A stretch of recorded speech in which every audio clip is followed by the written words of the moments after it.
Welcome, curious minds, to the deep dive. Today, we're doing something pretty interesting. We're not just talking about leadership, we're kind of embarking on this intellectual adventure to imagine, well, the ultimate leader. Yeah, picture this. Someone with just unwavering moral clarity, you know, the wisdom of a sage, totally committed to justice. Right, almost like a divine calling. But, and here's the twist, this same person also has the, razor sharp strategic mind of a top battlefield general. Someone who can navigate the trickiest situations with real cunning and foresight. Exactly. So this deep dive is all about exploring that tension, that enduring tension, but also the powerful synergy between these two archetypes, Hmm. the philosopher and the warrior. They seem so different, right? They really do. And to explore this powerful duality, we're going to journey back, way back, to the architects of ancient thought. Where are we headed first? We'll kick things off in ancient Greece with Plato's, well, his huge work, The Republic. And then we'll pivot over to ancient China with Sun Tzu's timeless guide, The Art of War. Wow, okay. Two completely different worlds, Greece and China. Absolutely. Separated by huge distances, different cultures. But these texts, these foundational texts, they offer us starkly different blueprints for leadership. Yet somehow, surprisingly complementary ones, too, still shaping how we think today. So on one side, you've got Plato's philosopher king. This is a ruler whose whole vision, like for the state, for society, it's rooted in this deep wisdom and an almost spiritual commitment to justice. For Plato, it wasn't just about, running things. It was a higher calling, really. A duty to guide everyone towards the highest good. Yeah, I remember reading Cicero on this. He said something about Plato's ideal, like the very form and, as it were, the countenance of the right, which, were it seen by the eyes, as Plato says, would awaken the intensest love of wisdom.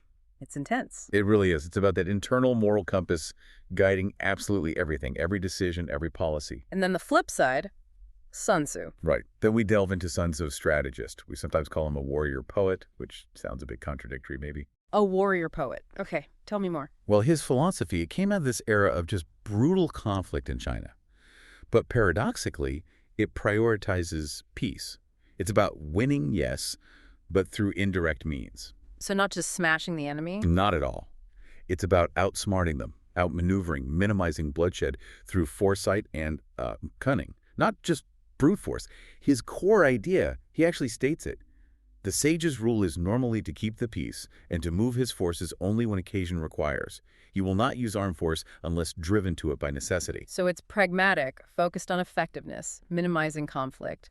But the goal is still peace. Exactly. Preserving order, preserving life. That's the ultimate aim, even for the warrior. Okay, so our mission today then is to figure out how these two philosophies, which seem worlds apart, one focused on inner virtue, like being good, the other on external effectiveness, doing what works, how do they actually converge? And how do these timeless truths about vision, about discipline, still shape and, frankly, challenge leaders in our own complex world? Right. And crucially, what can you, our listener, take away from all this? How can you apply some of these ideas in your own life, your own leadership roles, whatever they might be? We've got a lot to unpack. Definitely. Let's jump right in. Okay, so our journey really kicks off in ancient Greece. We're diving deep into Plato's Republic. And at its core, this massive work, it's really a quest, isn't it? A quest for the just society. It absolutely is. A blueprint for, like, the ideal city-state, guided by leaders with just unparalleled intellect and moral fiber. For Plato, the stakes were incredibly high. He thought the flourishing of humanity itself depended on getting the leadership right. And these leaders weren't just, politicians as we think of them today. Transactional, maybe? No, not at all. Plato's philosopher kings had what he called superior discernment. He believed this kind of leader didn't just get picked by popularity or wealth. They emerged through this really rigorous process: education, self-mastery, cultivating a whole list of virtues. What kind of virtues are we talking about? Sounds demanding. Oh, it is. Imagine a leader who genuinely loves learning and truthfulness.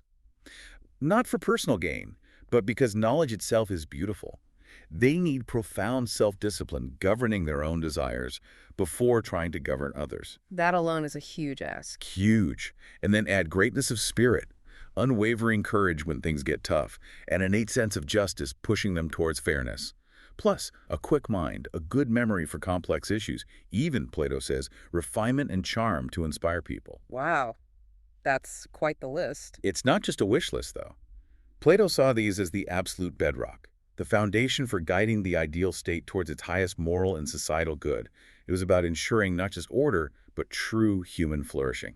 And it's fascinating how deeply ethics and governance were just like woven together back then. Aristotle, Plato's student, right? He took this even further. He did. He basically suggested that ethics pretty much just is statesmanship. Think about that. It wasn't about just individual happiness like chasing fleeting pleasure. No, the goal was bigger. Much bigger. It was about achieving that same profound good, that concept of eudaimonia, which is tricky to translate, but think human flourishing, deep well-being, living a truly good life, achieving that for the entire community. So personal virtue wasn't private, it was public. Exactly. Aristotle clarified the political good is justice, and justice is the common benefit. Okay. So a leader's character directly shaped the character, the health, the well-being of the whole state. It wasn't optional. And this focus on the common good, this virtue-driven society, it even shaped how Plato thought society should be structured, right? Who did what? Absolutely. In his best-governed city-state, the citizens, especially those involved in leadership or the intellectual life, shouldn't be tied down by being vulgar craftsmen or tradesmen or farmers as their main job. Why not? That sounds a bit elitist, maybe. Well, Plato's argument wasn't really about snobbery. It was philosophical. He argued that leisure is needed both to develop virtue and to engage in political actions. Ah, so it's about having the time and mental space. Precisely. Time for reflection, for study, for thoughtful discussion. You need that space to cultivate wisdom and engage properly in civic life. He wanted a citizenry that could actively participate, intellectually and morally, not just focus on making stuff. Imagine that structuring society to allow for that kind of deep engagement. It's a stark contrast to how things often are now. Very stark. But even Plato knew this ideal wasn't exactly an easy sell. He acknowledged the public was pretty skeptical. Yeah, I remember the character Adimantos in the Republic. He basically says, look, in the real world, philosophers often seem either useless or bad, impractical, aloof, maybe even corrupt. It's an objection you still hear today, right? Yeah. And Plato, speaking through Socrates, countered this with that brilliant ship of state analogy. Oh, right, the ship analogy. Remind us how that goes. He says, imagine a ship where the crew are all squabbling about who should be captain. Each one thinks they know best, but none really understand navigation. Meanwhile, the true navigator, the one who actually understands the stars, the winds, the currents, is ignored. They call him a useless stargazer. And the ship presumably gets into trouble. Exactly. Their founders. Plato's point is that it's not the philosophers, the navigators, who are useless. It's society's refusal to recognize and use their wisdom that's the problem. Society often rejects the very thing it needs most because it misunderstands what real leadership, real navigation actually requires. Okay, so that's Plato. Idealism, virtue, the inner life shaping the state. Now let's shift gears completely. Sun Tzu. Right. We move from Plato's philosophical idealism, this vision guided by pure reason and virtue, to the, let's call it stark pragmatism of Sun Tzu's Art of War. And the context is totally different. Worlds apart. This wasn't written in some quiet academy. It came out of the warring states period in ancient China. Just brutal, constant conflict between feudal princes, a world of armored chariots, shifting battlefields. Survival wasn't guaranteed. It hinged on cunning, foresight, understanding people under extreme stress. So chaos versus Plato's sought-after order, yet both were trying to create stability. In their own ways, yes. And what's truly brilliant about Sun Tzu is how he redefined true excellence in that brutal context. It wasn't about winning the biggest, bloodiest battle. Far from it. He thought the highest form of excellence was, and I'm quoting here, to plan secretly, to move surreptitiously, to foil the enemy's intentions and balk his schemes, so that at last the day may be won without shedding a drop of blood. Wow. Winning without fighting. Essentially, yes. It's not just about saving lives, though that's part of it. It's a deep emphasis on psychological warfare. Understanding your enemy so well, you can manipulate their perceptions, preempt their moves, and achieve your goals with minimal actual fighting. Make peace, not war, the ultimate goal. And the key part of achieving that is speed, right? Rapidity. Absolutely central. Rapidity is the essence of war, he declares, and adds, overwhelming speed is of paramount importance, and he must never miss opportunities. It's not just moving fast, it's acting decisively, unexpectedly, before the enemy can even figure out what's happening. Are there examples of this in action? Oh, definitely. History provides some great ones that illustrate his point. Think of Menta. He was a governor who defected, felt pretty secure in his fortified city, Xinjiang. He figured he had at least a month before his adversary, Sima Yi, could possibly react. So he felt safe, he had time. He thought he did. But Sima Yi force-marched his army at incredible speed. They showed up at Mengta's gates in just 8 days. 8 days instead of a month. Exactly. The shock, the lack of preparation, He Chang fell quickly, and Mengka lost his head. That's the power of overwhelming speed. Disrupts everything. Any others? There's also Li Cheng, another brilliant strategist. He used a flooded river, something his enemy thought made attack impossible as his road of approach. Struck when they least expected it, achieved a stunning victory purely through unexpected rapid movement. So these aren't just war stories, they're illustrations of a core principle. Precisely. Seize the moment, act decisively, denied the enemy time to think, let alone prepare. Speed is a weapon itself. And you can't achieve that kind of agility, that indirect victory, without knowing what your opponent is up to. Intelligence must be key. Paramount. Foundational. Sun Tzu saw it as the height of inhumanity, basically, a massive failure of leadership to remain in ignorance of the enemy's condition simply because one grudges the outlay of 100 ounces of silver in honors and emoluments. So skimping on intelligence is inhumane, that's strong. It is, because ignorance leads to defeat, which leads to unnecessary suffering and death. The cost of good intelligence is tiny compared to the cost of ignorance. He even details different kinds of spies. Like what? He talks about local spies, basically. Winning over people in enemy territory, treating them well, paying them, getting information about the local situation, and inward spies. Surely. Disgruntled officials, people inside the enemy camp, motivated by greed or grievances. They can reveal crucial plans from the inside. It was a meticulous system. But incredibly risky, surely, relying on spies, defectors. Extremely risky. Sun Tzu stresses the need for extreme caution. You have to know the enemy might be feeding you disinformation, using deception against you. Is there an example of that danger? Yes, a really vivid one involving Li Xiong. He brilliantly used a fake defector, a guy named Potai. Li Xiong had Potai publicly whipped to make it look convincing, then sent him over to the enemy, offering to betray the city from within. And the enemy bought it. They did. The enemy general marched his best troops out, waiting for Potai's signal to attack. Potai lit the signal fire as planned. Now walked right into a trap. A devastating one. Li Xiong had troops hidden inside the city who killed the enemy soldiers who entered, and an ambush waiting outside for the rest. Total rout. It just shows that knife edge between vital intelligence and fatal deception. You need incredible discernment. Trust is a weapon, but it cuts both ways. Okay, so we've got Plato, focused inward on virtue, the why, and Sun Tzu, focused outward on efficacy, the how. Let's really dig into these contrasts now. Idealism versus, what's the term? Realpolitik. Yeah, realpolitik fits pretty well. That focus on practical factors, circumstances on the ground, rather than just abstract ideals or morals. Plato's philosopher king operates from a totally different place. Their authority comes from wisdom, right? Exactly. From superior wisdom, a deep understanding of the good itself, which Plato saw as an objective, universal truth. Their leadership is about guiding the state towards moral perfection, creating this harmonious self-discipline where all parts of society, rulers and ruled, sing in unison. Like a well-tuned orchestra. Kind of, yeah. Functioning as an integrated, virtuous whole. It's an internal focus transforming souls, the collective spirit, through virtue and knowledge. Their legitimacy is their wisdom and morality. They rule because they know what's good and right. Then you look at Sun Tzu's strategist. Their authority seems based on something else entirely. Completely. It's derived from effective, almost cold-eyed analysis of the external world, the terrain, the enemy, the politics, and the ability to manipulate it. Victory is the goal. And achieved through calculation, intelligence, sometimes deception. Right. He talks about compelling our adversary to make these preparations against us to gain an advantage, like numerical strength or a better tactical position. It's about forcing them into a losing position before the battle even starts. The focus is purely outward, on the dynamics of conflict, achieving practical, measurable results.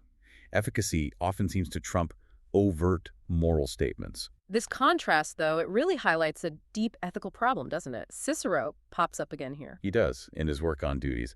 He puts forward this incredibly challenging idea. Nothing is expedient which is not also right. Nothing practical or advantageous can also be wrong. That's his argument. He says separating the expedient, what works, what gets results from the right, the moral, is the source of all frauds, wrongs, crimes. This throws a direct challenge at some of Sun Tzu's methods, especially the wise deception or calculated manipulation. So it forces leaders to ask, Are my effective strategies actually morally sound? Exactly. And what are the long-term costs if they aren't? It's a tightrope walk for any leader today, isn't it? Think about a tough negotiation or a PR crisis. Is a noble lie ever okay for the greater good? Or is that just a slippery slope where integrity gets lost? Cicero would say it's definitely that slippery slope. It's a crucial point, and it leads us straight into thinking about the nature of leadership and power itself. Plato's king has legitimate authority through wisdom. But what about power without that legitimacy? Rousseau tackled this head-on in The Social Contract. He argues forcefully that just because someone has power doesn't mean they have legitimate authority. A master and his slaves, he says, isn't the same as a people and his ruler. One is just a cluster of individuals held together by force, lacking any real public good. The other is an association bound by common interest. And if the ruler acts selfishly? If a ruler, a prince, Rousseau calls them, acts based on their particular will, their own desires or those of a small group, instead of the general will of the people, then the whole social union would evaporate instantly. Power needs legitimacy, rooted in serving the collective to endure. It's a challenge to every leader. Is your authority real or just raw power?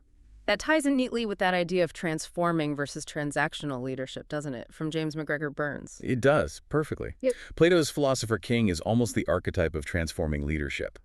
Burns says this kind of leader recognizes and exploits an existing need or demand of a potential follower. Sure, but it goes deeper. Beyond that, the transforming leader looks for potential motives in followers, seeks to satisfy higher needs, and engages the full person of the follower. It's about lifting people up. Exactly, creating this relationship of mutual stimulation and elevation. It turns followers into leaders, and leaders into moral agents. Everyone pushes towards a higher purpose. And Sun Tzu, more transactional. In the immediate battlefield sense, maybe more so. Exchanging intel for action, strategy for victory, rewards for loyalty. But you could argue his ultimate goal piece, stability suggests a larger, transforming purpose for the society he's defending. Burns is very clear, though. True leadership is different from mere power holding or coercion. It has to engage and elevate. So despite these huge differences, inner focus versus outer, idealism versus pragmatism, there seems to be this shared foundation they both understood: discipline. Absolutely. For Plato, it's internal, self-control, a virtue deeply ingrained in the soul and therefore in the state. How does he describe that? He emphasizes self-discipline as permeating the whole city. It's not just for the rulers. It's a natural harmony of worse and better, meaning the less rational parts, whether in a person or in society, willingly submit to the more rational parts. Ensures order, prevents chaos, allows for restraint for the common good. Imagine a whole state built on that internal discipline. And Sun Tzu's discipline, more external, military. Yes, but equally rigorous. It's about the precise, almost artistic execution of strategy, making sure huge armies can move with the agility of small ones. He says fighting with a large army is no wise different from fighting with a small one. It is merely a question of instituting signs and signals, clear commands, synchronized moves, absolute adherence to the plan. Making the army like a single instrument. Exactly, an instrument of the general's will. And it includes adapting tactics based on the situation, like the terrain. He gives specific advice. On dispersive ground, therefore, fight not. That's where troops scatter easily. On a facile ground, halt not. Easy to cross, but hard to defend. On contentious ground, attack not. Ground that's strategically vital and will be fiercely fought over. Each needs a specific, disciplined response, not just charging ahead. It's fascinating how this ancient value discipline echoes so strongly in modern leadership thinking, too. It really does. Jim Collins's work, Good to Great, is a perfect example. He talks about the culture of discipline in the best companies. But not rigid top-down discipline. No, that's the key. They build a consistent system with clear constraints, absolutely. But, and this is crucial, they also give people freedom and responsibility within the framework of that system. Ah, discipline and freedom. Right. It allows for both consistent direction and agile execution. You empower people, but within clear boundaries. Yeah. It's a very practical blend of the kind of structured self-control that both Plato internally and Sun Tzu externally valued so highly. It's about managing the system, having disciplined people within it who can then act freely and responsibly. It's really incredible, isn't it, how these ancient ideas, thousands of years old, still resonate so powerfully today. Let's look at Plato's legacy first, that power of vision and values. Modern leaders seem to get this, starting with the why. Oh, absolutely. Simon Sinek nails this in. Start with why. His whole point is people don't buy what you do, they buy why you do it. He uses Apple as a big example, right? Yeah. Their incredible loyalty isn't just about slick products. It's about their clear why, challenging the status quo, thinking differently.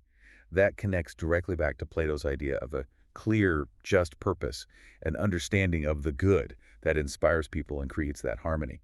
It's about shared belief, not just features. So how does a leader actually find that why? It takes deep introspection, doesn't it? Hmm. Asking fundamental questions. What do we truly believe? Why do we exist beyond just making money? It's tough, especially with market pressures pulling you in different directions. But Cynic argues, and I think Plato would agree, it's essential for building that lasting loyalty and alignment. And Brené Brown's work on brave leadership also feels very Platonic in a way, that focus on values and truth, even when it's hard. Totally. She calls on leaders to rumble with vulnerability, be honest about struggles, and crucially, live into our values. That means actively choosing not to prioritize comfort over being respectful and honest. Having those difficult conversations. Exactly. A brave leader, she says, is willing to say, I see you, I hear you, I don't have all the answers, but I'm going to keep listening and asking questions.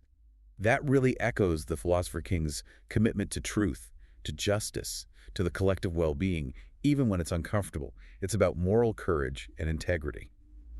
Can we think of historical figures who embodied this? Burns mentioned Gandhi. Yes, Burns saw Gandhi as a powerful example of that transforming leadership. Obviously not a king, but his reputation for integrity and independence, his family's background in mutual tolerance, these things show the immense power of a leader driven by deeply held principles. He could satisfy higher needs, Burns said, becoming a moral agent. He inspired millions through his why. Through truth, nonviolence, self-rule, he showed that real authority can come from a moral compass, not just political or military might. He transformed a nation and the idea of resistance itself through that moral strength. Okay, let's switch to Sun Tzu's legacy now. Strategy, adaptability. Where do we see that today? Collins comes up again with the Stockdale paradox. The Stockdale paradox is such a powerful concept. Named after Admiral James Stockdale, who survived years as a POW in Vietnam. It's about holding two seemingly contradictory ideas at once. Which are? Maintaining unwavering faith that you can and will prevail in the end, regardless of the difficulties, and at the same time have the discipline to confront the most brutal facts of your current reality. So, optimism and realism combined. Faith and guts. Precisely.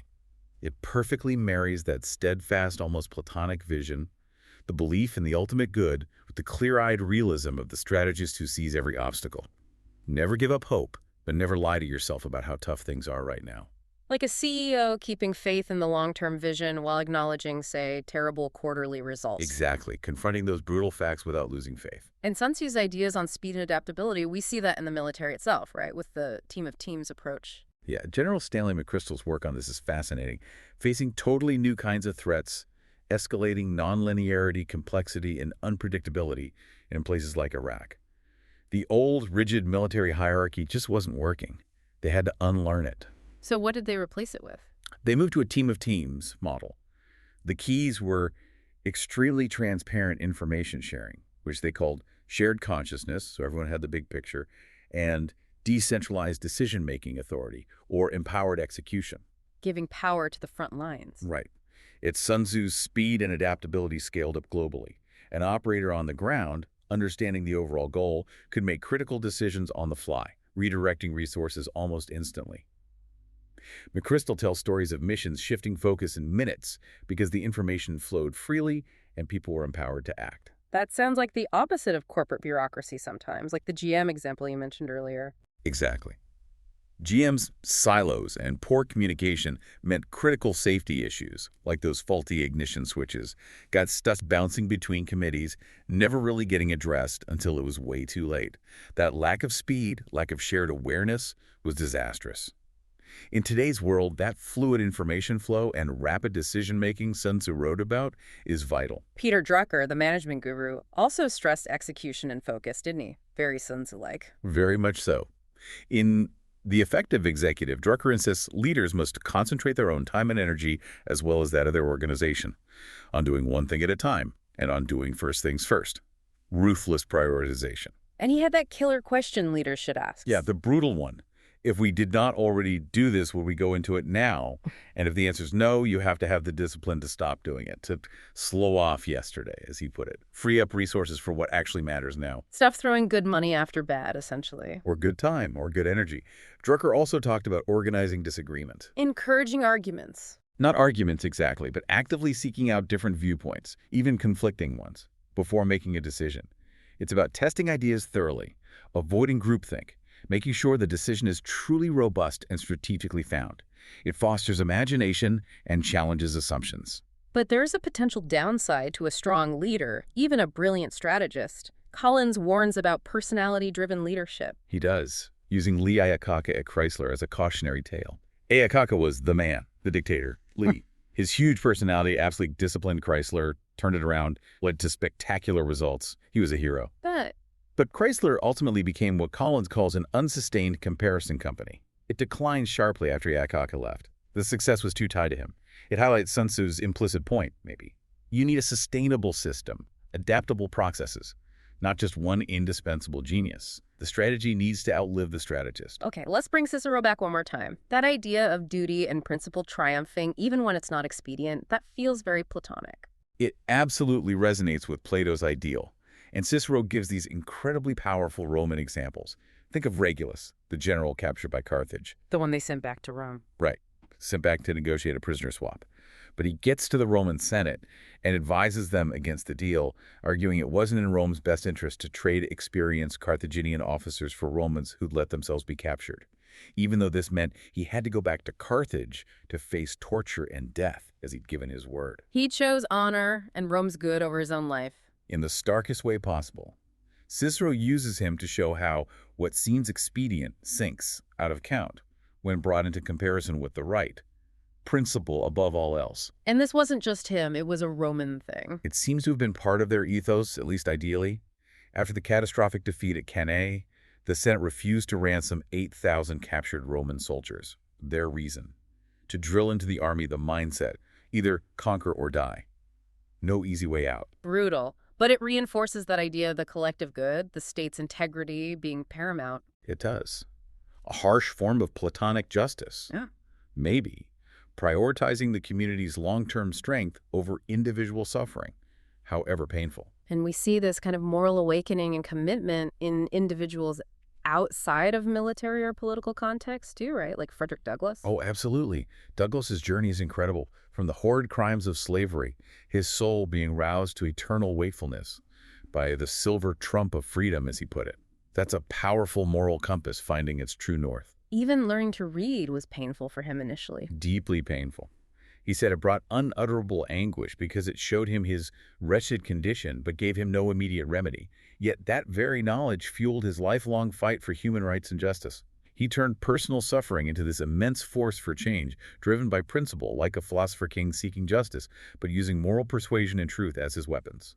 Okay, so we've journeyed through philosophy, strategy, history, modern leadership. Let's try to boil this down. What are the practical takeaways for you, our listener? How can you cultivate that inner philosopher? Well, a huge piece is developing emotional intelligence. Daniel Goleman talks about practicing self-observation, getting some distance, gaining equanimous awareness of passionate or turbulent feelings. Meaning not getting swept away by anger or fear. Exactly. Stepping back consciously, thinking about the emotion rather than just being immersed and lost in it. Goleman notes these emotional habits get wired in early. But the good news is lifelong learning and self-awareness can reshape them. So try this. Next time you feel a strong emotion, just pause. Label it. Notice how it feels, how it's affecting your thoughts. Then respond. That gap is where wisdom grows. And connecting back to Sinek, define your why. Yes. Really understand your core purpose, your core beliefs, whether it's for you personally, your team, your family, whatever. That clarity is magnetic. It inspires loyalty, guides decisions, keeps you aligned with your values. Don't just think about what you do. Dig into why it matters. Why do you care? Why should anyone else? That's your anchor. And then there's Brené Brown's courageous authenticity. Right. Practice what she calls shame resilience. Being able to navigate tough experiences without ditching your values and actually coming out with more courage, compassion, and connection. It means choosing courage over comfort. Giving feedback that's respectful and honest, even if it's not easy. showing up as you are, flaws and all, and creating space for others to do the same. Okay, that's the philosopher side. Now, how do we hone the warrior's edge? The strategic flexibility Sun Tzu talked about. Learn to think in terms of direct, cri, and indirect, chi maneuvers. Your direct moves are the obvious things, your main product, your standard approach. The indirect moves are the surprises, the unexpected feature, the clever partnership, the flanking maneuver in a market. Don't always go head to head. Exactly. Look for the unexpected angle. How can you adapt, confuse, surprise? How can you achieve the objective without the predictable confrontation? That agility is key in any competitive space. And back to the Stockdale paradox, confront brutal facts, but keep the faith. Yes. Cultivate that paradox. Be relentlessly optimistic about the long term and relentlessly realistic about the short-term challenges. Keep asking Drucker's question. If we did not already do this, would we go into it now? Be ruthless about cutting things that aren't working to focus resources where they matter most. Prioritize, prioritize, prioritize. Absolutely. Remember Drucker and Maxwell. Activity is not necessarily accomplishment. You have to actively manage your time, consolidate it for deep work, focus on the truly important tasks. Saying yes to something new often requires saying no to something current. That discipline is strategic. And finally, think systems, not just hierarchies. Right, like the team of teams model. How can you build shared consciousness through transparency? How can you empower people with empowered execution through decentralized decisions? This builds speed and resilience right into the system. Can you share more information? Can you push decisions down? That creates that organic fluidity needed to handle complexity. So, as we wrap up this deep dive, it feels like the core message is integration, doesn't it? Plato's pursuit of justice, Sun Tzu's pursuit of strategic advantage. They're not mutually exclusive. Not at all. The most impactful leaders, ancient or modern, seem to be the ones who can weave them together, integrating the wisdom of the philosopher, the clear why, the moral compass with the discipline of the strategist, the effective how, the adaptability. Driven by that compelling purpose, but also equipped with the flexibility and resilience to actually achieve it. It's about being good and doing good effectively. Inner clarity matched with outer effectiveness. And maybe a final provocative thought to leave you with comes from another philosopher, Thomas Hobbes. He wrote something quite profound about this connection. What was that? He said, "The science of them laws of nature is the true and only moral philosophy. For moral philosophy is nothing else but the science of what is good and evil in the conversation and society of mankind. And consequently, all men agree on this, that peace is good, and therefore also the way or means of peace, which are justice, gratitude, modesty, equity, mercy, and the rest of the laws of nature are good, that is to say, moral virtues, and their contrary vices, evil." Wow, so even the most pragmatic pursuit, like seeking peace, is inherently moral. The means of peace, justice, mercy, equity are moral virtues. Exactly. It underscores that even the sharpest strategy, the most cunning tactic, must ultimately serve a moral purpose, lead towards that common good, towards peace. Otherwise, what's the point of winning? A victory that destroys virtue might not be a victory at all. A powerful reminder that the ends and means are always linked. True leadership never loses sight of that. Join us for our next deep dive. We'll be exploring the fascinating dynamics of organizational change. We'll be asking, are great organizations born with advantages, or are they made through deliberate, persistent effort and transformation? Until then, keep digging deeper.